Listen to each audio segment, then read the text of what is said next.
Fala, meus irmãos, tudo na santa paz?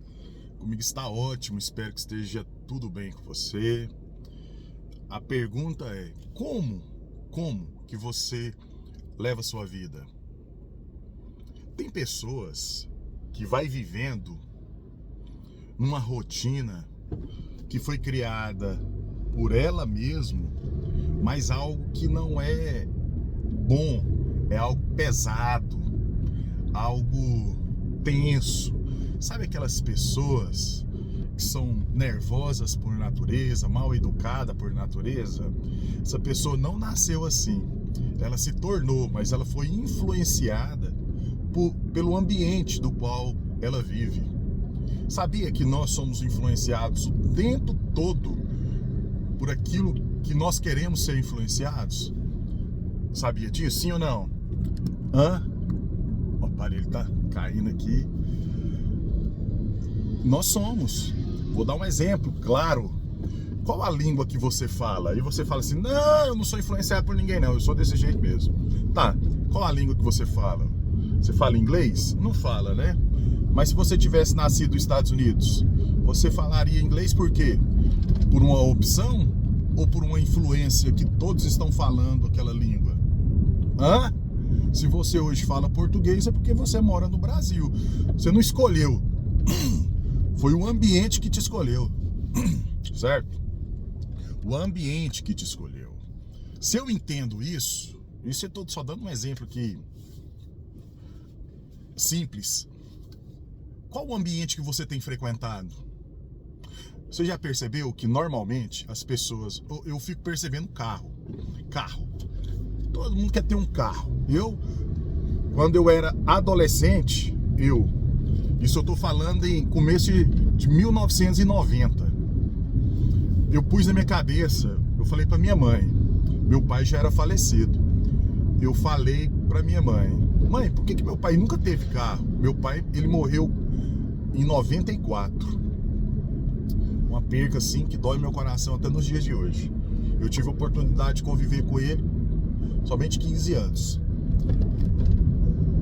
Mas era um grande amigo, um grande companheiro. Eu sou muitas coisas que eu sou, as pessoas até falam, não, mas você parece demais com seu pai.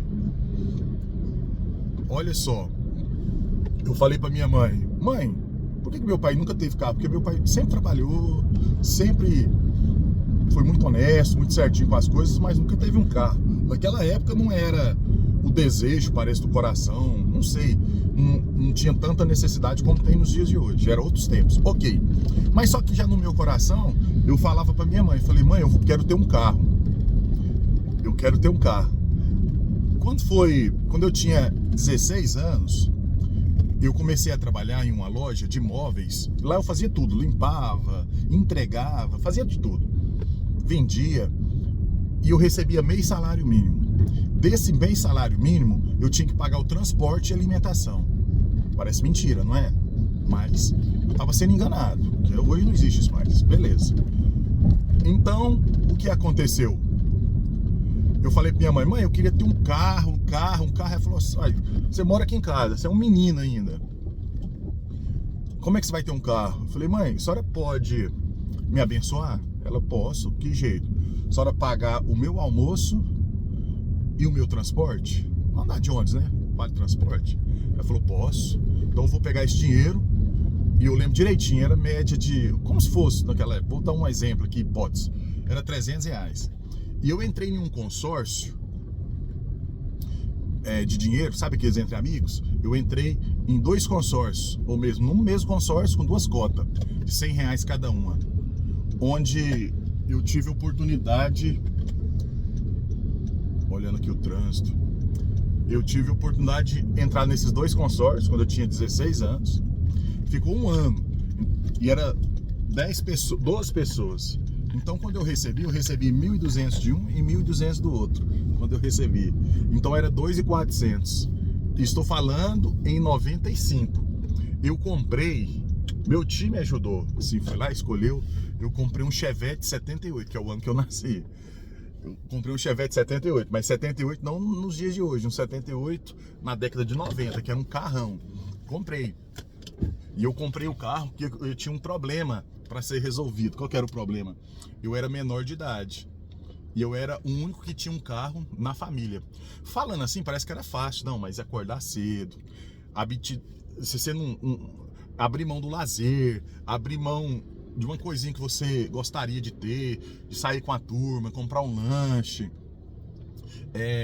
Nunca fui de festa, graças a Deus, nunca bebi, nunca fumei, nunca usei droga, nunca me prostituí. Sou um cristão nato, minha veia, meu olho, eu pulso Cristo Jesus. Hoje sou pastor, graças ao Senhor.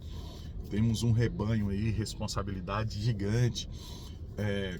Sirvo ao Senhor há mais de 30 anos. Nunca tive aquele negócio, desviei, volto. Não, nunca tive isso, não. Você tá doido. Pelo contrário, sempre pra dentro do processo. Então, Deus lá já tinha esse propósito, já era um cristão. E, enfim, tudo é Cristo, sabe? Minha base é Cristo. Mas eu tinha 17 anos e comprei um carro. E minha mãe falou assim, naquela época era diferente. E eu querendo ir trabalhar com o carro, minha mãe falava assim, você só vai nos dias de sábado, que o movimento é menor e é menos polícia, fiscalização, aquela coisa toda. Então, dia de sábado, quando chegava dia de sábado, meu coração ficava assim, ó. E eu pegava no volante, saía, ia pro trabalho, e meu trabalho era longe, sabe? Eu dava assim, glória a Deus! Gritava, uhul! Ouvindo, sabe o quê? Matos Nascimento. Quer vitória? Vai chorando, geme, e eu chorava. Vai chorando, geme, chora. Então, meu irmão, quando a gente entende que a nossa vida tem que estar alicerçada em Cristo, Ele nos coloca em ambientes favoráveis, em ambientes. Agora, qual o ambiente que você tem andado? Qual lugar que você tem ido? Com quem você tem sentado à mesa? Você não pode sentar em qualquer mesa. Em Salmo 1, depois você lê lá, aqueles que assentam na roda dos escarnecedores. Esse texto dá para tirar muitas coisas, mas eu quero te trazer aqui algo assim bem simples. E falando sobre carro, o que eu trouxe toda essa história aqui de carro e falando assim, ouvindo Matos Nascimento. Nessa época era fita, né? Não tinha essa outra coisa. Sonzinho assim gostoso, maravilhoso, estéreo. Mas o que eu quero trazer aqui para você? Você já percebeu que quando alguém tem um carro e um som muito potente, normalmente essa música, ela é uma música muito ofensiva, ela ofende as outras pessoas que estão lá fora. As pessoas que estão lá fora não agrada só aquela pessoa que está ali dentro. É uma música que normalmente usa palavras pejorativas, usa muito não sei o quê. Você não vê quem tem um carro e um som muito potente com som de qualidade. Com som que eu falo, com a música de qualidade. Porque existe só 2 tipos de música, tá? Eu não estou falando de música cristã, música que o povo fala do mundo. Não é isso que eu quero trazer, não. Eu quero trazer o sentido seguinte. Existe 2 tipos de música. De todas as músicas. Seja forró, samba, pagode, seja lenta, jazz, funk, seja o que for. Evangélica, gospel, sei lá. Existem 2 tipos de música. A música ruim e a música boa. Isso é lei. Mas quem tem esse sonzão, você pode ver, é unânime, 100% gosta de música ruim. É tão ruim que as outras pessoas, quando estiver passando um carro desse, você olha pra cara das pessoas, você vai ver que as pessoas assim, não tá achando bom. Mas por quê que aquela pessoa? Porque ele viu alguém usando um som muito alto, com um som, fazendo uns trem, umas letras bobagentas, uns trem esquisitos, e acha que tá bonito. Mas na cabeça dele, ele tem a certeza, ele não tem dúvida nenhuma que está. Por quê? Porque ele está sendo influenciado por fora. Todos nós somos influenciados externamente.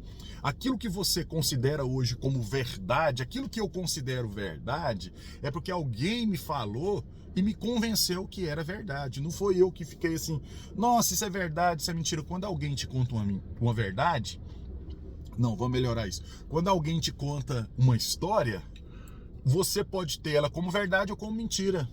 Mas do jeito que a pessoa conta, você pode absorver ou verdade ou mentira e fazer e tomar as suas próprias conclusões. E essa palavra é interessante que a gente fala assim, tomar as nossas próprias conclusões. Mas qual é a nossa própria conclusão? Como que eu formalizo isso na minha cabeça? Como? Você entendeu? Então a vida, ela não é difícil. É nós que a tornamos difícil. Somos nós. Já viu? Para que a gente fica nessa correria louca se daqui pouco tempo a gente vai partir dessa terra? Para que a gente fica nessa correria maluca? E nas coisas que são essenciais, as coisas que são nobres, que todo mundo tem como verdade, essa não há como abrir mão, mas eu gostaria de trazer essa consciência para você. Família.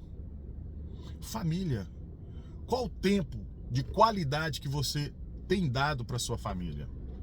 Você que é homem, você que é mulher, qual o tempo de qualidade que você tem dado para sua esposa, para o seu esposo? Qual o tempo de qualidade?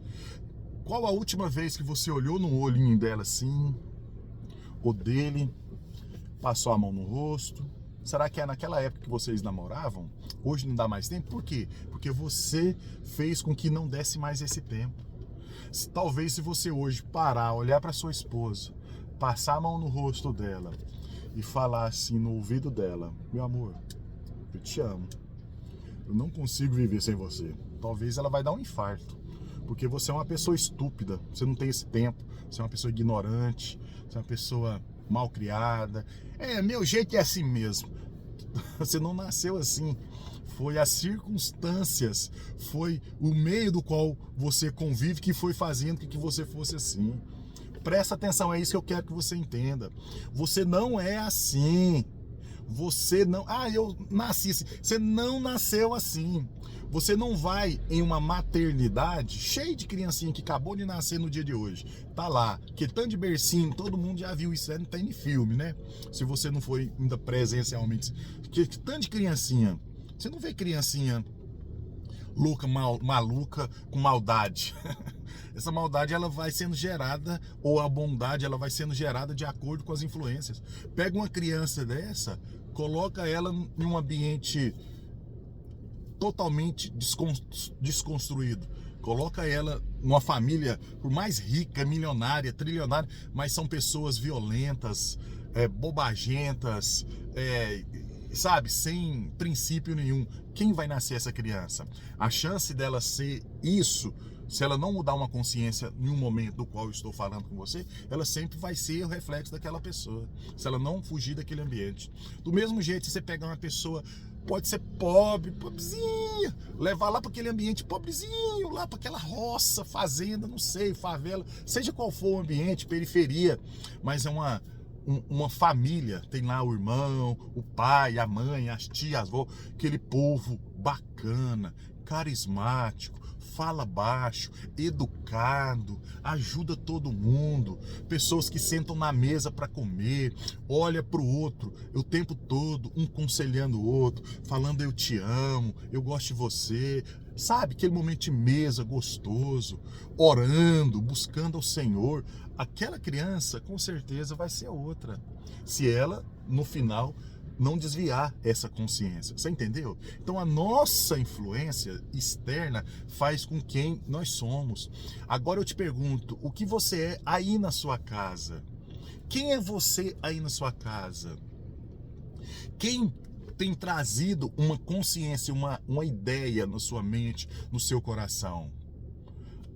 As pessoas que não estão tendo como referência essas pessoas que têm te influenciado, as pessoas que têm mau testemunho, vive uma vida desregrada, de bebedice, de droga, cigarro, todo tipo de coisas estranhas, prostituição, traição, aquela bagunceira. Meu Deus, você pode construir um lar dentro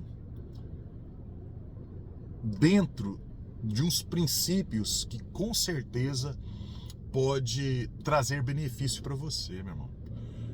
E não tem outro. O que traz esse benefício é Cristo Jesus, essa plataforma criada pela Trindade, Pai, Filho e Espírito. Nós temos um livro, e esse livro ele nos traz princípios do início ao fim, de Gênesis a Apocalipse.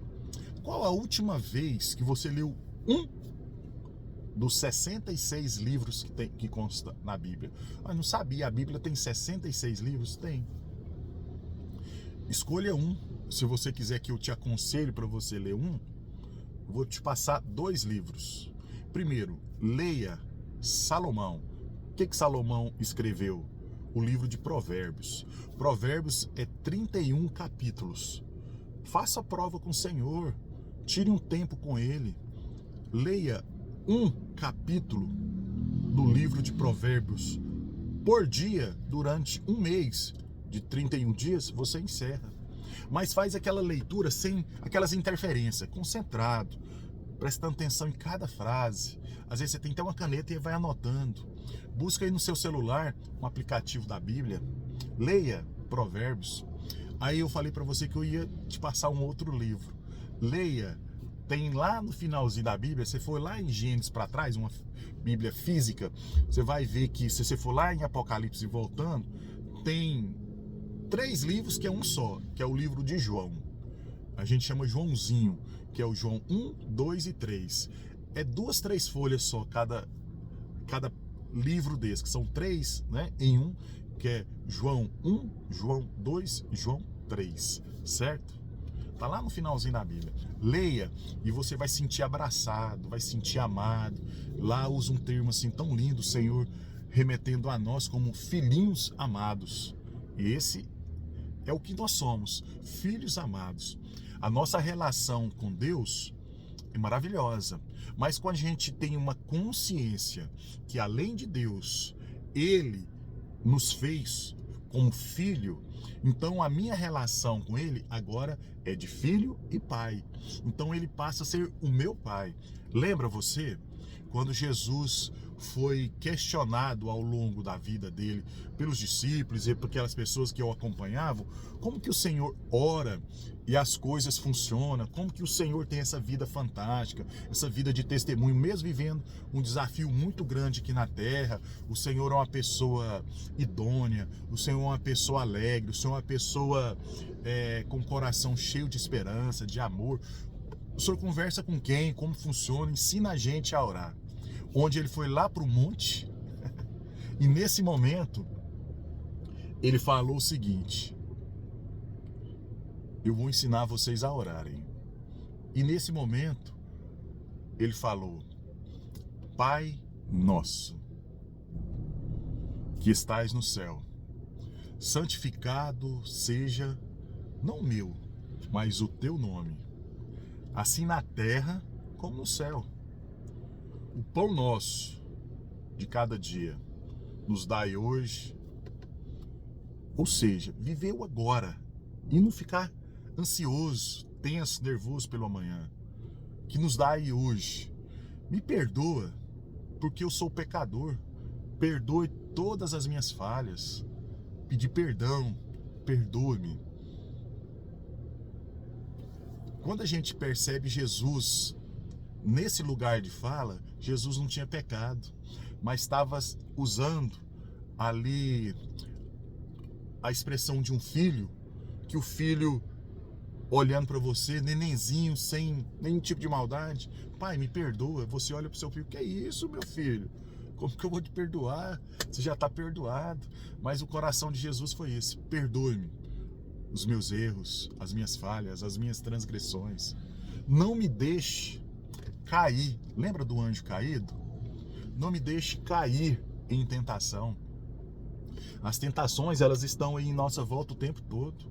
Adultério, droga, prostituição, maldade, mentira, ódio, inveja. Não deixe eu cair em tentação, mas pelo contrário, livra-me. Quando eu uso essa expressão livra-me, é porque eu estou aprisionado. Ninguém é liberto sem ter as cadeias. Então Jesus estava declarando: liberta-me. Oh, que coisa linda. Então ensinou. Ele falou: Pai Nosso. Isso significa que o Pai não é meu. Ou melhor, o Pai não é só meu. Jesus estava falando assim: o Pai é seu. O Pai é de todos. O Pai, ele é nosso. Você tem livre acesso. Você tem livre acesso ao coração do Pai. Faça um compromisso com Deus. Lá em Mateus, capítulo 6, versículo também 6, diz o seguinte: vá para um lugar reservado. A Bíblia usa a expressão quarto, a tradução. Ela não é tão fiel à original, mas para a gente entender, entre no seu quarto e me clame, converse comigo, fale, chore comigo, sorria comigo, fale o mais íntimo. Por que ele usou essa expressão quarto? Entre no seu quarto, porque quarto é lugar de intimidade. As pessoas visitam a sua casa, anda por todos os cômodos, mas só entra no seu quarto se for convidado. E às vezes, mesmo sendo convidado, talvez tenha restrições para entrar, porque é um lugar íntimo, não é? A dois, não sozinho, a dois. E o Pai, entre no seu quarto, ou seja, no meu quarto, dentro da minha casa, que é o seu quarto, e fale comigo, em secreto. Não precisa ninguém ouvir, mas eu tenho que te ouvir. Eu preciso te ouvir. E que a gente possa ouvi-lo, entendê-lo e vivermos segundo o coração dele, do nosso Pai. Porque de acordo com o meu coração, de acordo com a minha mente, com a forma que eu penso, eu tenho feito coisas erradas. Eu não consigo. Quantas vezes você tentou resolver a sua vida e não conseguiu? Até falou agora vai, mas por um motivo ou outro você se perdeu no meio do caminho. Porque nós não fomos feitos para andar só. Lá em Gênesis fez Adão. E Deus, o nosso Pai, vendo que ele estava só, mandou Eva. Mandou para que estivesse. E lá ele fala: é melhor estar junto do que só. Se ele falou, tá falado, meu irmão. Não dá para mudar. Não dá. Você já ouviu aquelas pessoas de uma forma assim ignorante, falando assim: a gente vive num mundo que não dá para confiar em ninguém. Você já ouviu essa expressão? Mentira, você ouviu isso de alguém, não entendeu e começou a falar. Isso é besteira. Você depende de todo mundo o tempo todo. Ou melhor, às vezes não de todo mundo, mas você depende de muita gente e muita gente que você nem conhece. Se você entra dentro de um ônibus, entra dentro de um Uber, entra dentro de um metrô, você nem conhece o motorista, mas você confia a sua vida que ele vai te levar toda a trajetória. Se você tomou um café hoje, almoçou ou jantou, você sabe quem plantou esse arroz? O trigo? Você confia nessas pessoas ao ponto de colocar para dentro uma comida? Você para no restaurante, você come, você sabe se essa comida está envenenada, mas como que você acredita nessas pessoas? Eu acredito em pessoas o dia inteirinho acreditando em pessoas. Mas nós temos dificuldade de dar crédito e confiança, respeito para as pessoas que estão nossa volta. Às vezes morando com a gente não acredita, não acredita nas pessoas. Normalmente a gente fala isso das pessoas que a gente mais ama. Que amanhã, se essa pessoa vir a morrer, você vai ser o primeiro a chorar lá no caixão pedindo perdão. Então a gente tem que mudar a nossa forma de pensar e temos que viver o agora, amarmos mais. Você lembra da Legião Urbana, você que é mais antigo, Renato Russo, falava que é necessário, é preciso eu amar as pessoas hoje, como se não houvesse o amanhã. É isso é bíblico. Eu viveu hoje, ele ensinou a gente lá no Pai Nosso. Darmos hoje, o pão hoje. O que é hoje? São as relações. Jesus, antes das horas que ele iria ser crucificado, ele chamou os seus discípulos. O que ele fez? Ele fez uma mesa. E nessa mesa ele repartiu a sua vida. O que é a sua vida? A sua virtude. Repartiu aquilo que ele tinha de mais precioso, o seu tempo, o seu olhar, o seu carinho, o seu amor com as pessoas, certo? Com as pessoas. Ele repartiu o pão, o cálice, o vinho, ali na mesa, na comunhão dos santos. Você é um santo, você é essa pessoa que Deus chama para sentar na mesa. Respira fundo, meu irmão. Eu vou estar aqui orando por você. Que Deus derrame graça, derrame sabedoria, derrame compaixão pela sua própria vida. Que você mude de vida. Há esperança. E essa esperança se chama Cristo Jesus. E Ele está de braços abertos. Fale com Ele. Fale com Ele. Abra seu coração. Chore com Ele. Em nome de Jesus. Tá bom? Que Deus te abençoe ricamente. Não só hoje, mas sempre, sempre e sempre. As pessoas me perguntam, professor, o senhor sempre termina qualquer vídeo mais sério, falando de segurança, falando de qualquer coisa, e sempre falando sobre isso. Que Deus te abençoe, não só hoje, mas sempre, porque nosso Deus, Ele é eterno. Nosso Deus, Ele é eterno, hoje e sempre. Só Ele pode garantir isso. Amém? Posso ouvir um amém? Que Deus te abençoe ricamente. Foi bom bater esse papo com você aqui. Deus abençoe sua vida ricamente, tá bom? Beijo no seu coração.